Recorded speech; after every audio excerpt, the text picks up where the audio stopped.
За сайн байна уу? Өнөөдрийн асинхрон хичээлийн маань сэдэв болохоор 2 ба 3 бүрэлдэхүүн төгөлбөр хичээлийн зорилго болохоор бүрэлдэхүүнийг танин мэдэж хэлзүүн бүтцийг ойлгох зорилготой байх нэ. Өгүүлбэрийн ангиллын талаар сэргээж саная.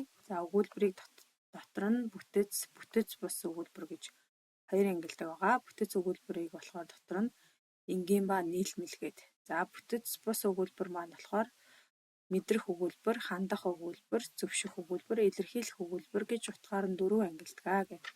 Өмнөх синхрон хичээлдээ бид нар үтсэн байгаа. Дараагийн маань алхам болохоор бүтэц өгүүлбэрийн ангиллыг дэлгэсэн дээр харуулж байна. Бүтэц өгүүлбэрийг дотор нь энгийн болон нийлмэл өгүүлбэр гэж хоёр ангилна гэсэн. Тэгвэл энгийн өгүүлбэрээ бас цөм өгүүлбэр, цөм бус өгүүлбэр гэж хоёр ангилах нь байна. Цөм өгүүлбэрийн ангил маань болохоор дотроо 2 бүрэлдэхүүнд өгүүлбэр, 3 бүрэлдэхүүн төгөлбөр гэдэг. Энийг бол өмнөх бас хичээл дээр ингээд ярилцсан байгаа. Сэргээгээд жишээнүүдийн дахиж сайн гишүүдийн гол гишүүдийнхаа тохиолдлуудыг сайн харах нь байна. Нийлмэл өгүүлбэрийг болохоор дотор нь бас зэрэгсэн нийлмэл өгүүлбэр, угсарсан нийлмэл өгүүлбэр, харилцаа угсарсан нийлмэл өгүүлбэр, улмаг нийлмэл өгүүлбэр гэж 4 ангилдаг гэдэг. Энэ дээр бол нийлмэл өгүүлбэрийн талаар мөн синхрон хичээлээр үтсэн байгаа. Дахин сэргээгээд бас тус бүрийнхний тодорхойлолтуудыг бас хараад сэргээ санах нь байна. Цөм хураангүй өгүүлбэрийг дотор нь 2 бүрэлдэхүүн, 3 бүрэлдэхүүн гэж хоёр ангилдаг гэдэг. Ярьсан байгаа. Тэгвэл 2 бүрэлдэхүүн гэхээр гол гишүүд болон өгүүлэхүүнээс бүтсэн өгүүлбэр байна гэсэн үг. Жишээн дээр энэ дээр шувууж иргэн, навч хийсэн, наран мандав гэдэг. Эдгээр өгүүлбэрүүд маань дандаа өгүүлэхүүнээс бүтсэн байгаа. 2 гишүүнээс бүтсэн байгаа. Тийм учраас өгүүлбэрийн тодорхойлолт нь 2 бүрэлдэхүүн тэгээд. 3 бүрэлдэхүүн өгүүлбэр нь болохоор хүүхдүүд шалгалт өгөө, сар дэлхийг тойрно. Тэгээд сайлчд өрөм хураагүй жишээ өгүүлбэрүүд нь харагдаж байна. Тэгэнгүүт тухайн өгүүлбэр маань 3 гишүүнээс бүтсэн байгааг харж байна. Тэгвэл гол 3 гишүүн маань болохоор өгүүлэхүүн.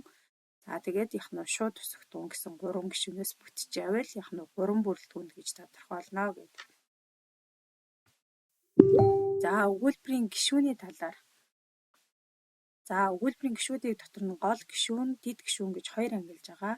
Гол гишүүнд бол эзэн бие өгүүлэхүүн, шууд тусагтун 3 орно. Тэгэнгүүт цөм өгүүлбэр маань 2 бүрэлдэхүүн, 3 бүрэлдэхүүн гэсэн. Тэгээ яг энэ гол гишүүдээс бүтдэг гэсэн үг. 2 бүрэлдэхүүнд нь өгүүлэхүүнээс 3 өгүүлэхүүн, шууд тусагтун гэдэг 3-аас гишүүдээс бүтэх нэ. Дэд гишүүд нь болохоор шууд бус тусагтун, тодтгол байс 3 гишүүнийг хэлэх юм байна. Өгүүлбэрийн гишүүдийг гол гишүүдийг хэрхэн яаж таних вэ гэдгийг тус бүрд нь өгүүлэхтгүүн бол үйлийг үлдэгч эзэн бие хэлээд байгаа. Асуултаар таних. Хин юу? Хэдэн ямар налин яасан гэдэг эдгээр асуултуудыг бас сайн тэмдэглэж аваад асуултаар тухайн гишүүнээ таних боломжтой гэсэн үг. Тухайн гишүүн маань жинхэнээр түүнийг төлөөлөх үгс тэмдэгнэр тооны нэрээр илэрдэг гэдэг илэрх нь. Хэлбэржилт гэхээр нэрлэгийн ялгалын нөхцлөөр хэлбэрсэн байх нь байна. Холбогдох үг нь гэхээр өгүүлэхүүн гишүүн харилцаа угсарч холбогдно. Хоошоо дандаа үйл өгөхтэй холбогдно гэсэн үг. Тэгэнгүүт жишээн дээр хүүхдүүд тоглож байна гэхээр хүүхдүүд тоглож гэд хойшоо өгүүлэхүүнтэй холбогдоод эзэн бие маань тоглосон эзэн маань хүүхдүүд ахна. Өгүүлэхүүнийг танихдаа мэдээж үүлийн эзний хийж буй үйл явцыг болцыг заадаг. Үйл үгээр илэрдэг. Асуултууд нь яаж байна? Яа язгууртай? Ямар вэ гэдэг. Хэд вэ? Аль нь вэ? Яадаг вэ гэдэг асуултуудаар тухайн гишүүнээ таних боломжтой байх нэ. Илэрх хэлбэр нь энд байна. Гишүүдийнхаа тус бүрийнх нь ангил, онцлог ялгааг нь сайн дэвтэр дээр тэмдэглэж аваарай. Өгүүлэхтгүүнтэй харилцаа угсарч холбогдно гэдэг эзэн биетэй холбогдно гэсэн. Энэ жишээн дээр нь ингэж харуулсан байна.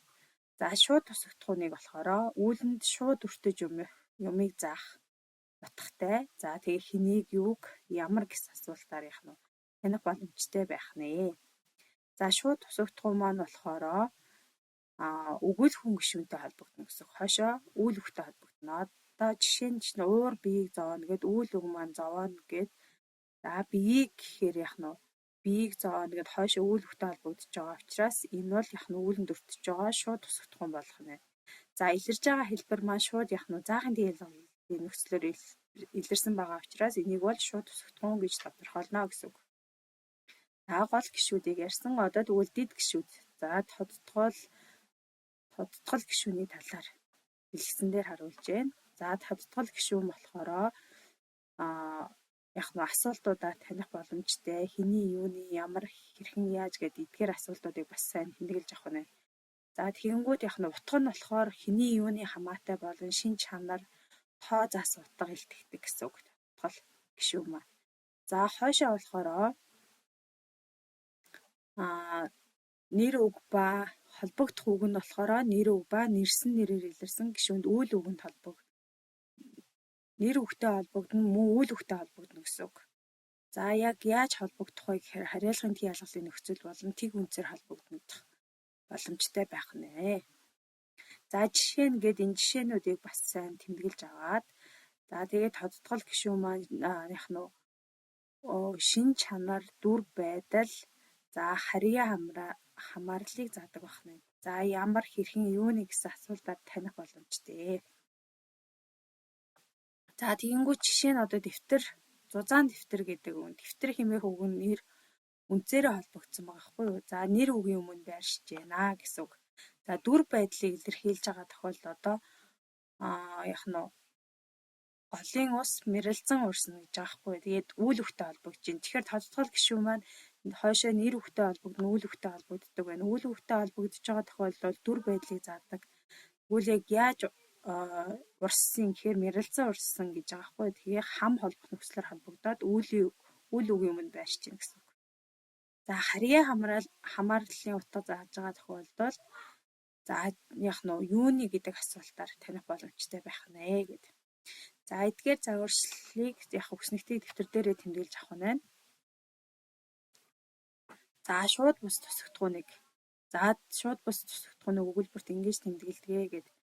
За утга нь болохоор үүлэнд шууд бус өртөж байгаа үйлдэгчийн утгыг заана. Дараах асуултуудаар таних боломжтой гэсэн.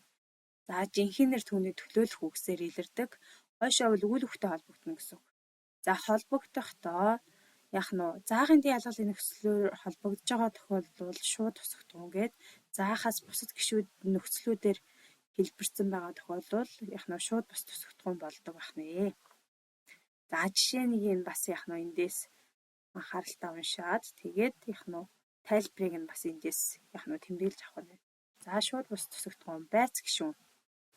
За байц гишүүн бол яг нь утга нь дүрийн, орны, за цагийн шалтгаан, зорилгын утга илэрхийлдэг. За эдгээр асуултуудаар таних боломжтой.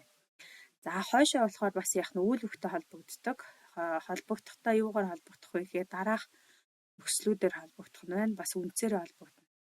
За жишээ нь одоо энэ үзүүрээс гудамжны нөгөө үзүүрээс 4 хүү гарч ирэх гэж байгаа байхгүй. За энд бол яг нь үзүүрээс гэдэг үг маань байц гишүүн болж байгаа. Тэгвэл энд бол орны утга зааж гин. За хаанаас гарч ирсэн гэхээр үзүүрээс гарч ирсэн гэдэг асуултаар таних боломжтой. Орны нэрийн утга илтгэсэн хойшоо үйл өгтэй холбогдоод за тэгэнгүүт яг нэг гарахын тэг ялгалын нөхцлөөр хэлбэрсэн байх нэ. За тэгэнгүүт энэ жишээн дээр бол ингээд бус бүрд нь ингэж тайлбарсан байгаа. Жишээгээ бас тэмдэглэж авах гэсэн үг. За ингээд яг нь асинхрон хичээлийн маань агуулга ингээд дуусж байна. За тэгвэл хичээлийн дараах сорилоо бас яг нь өглөөд багш руугаа илгээх нэ.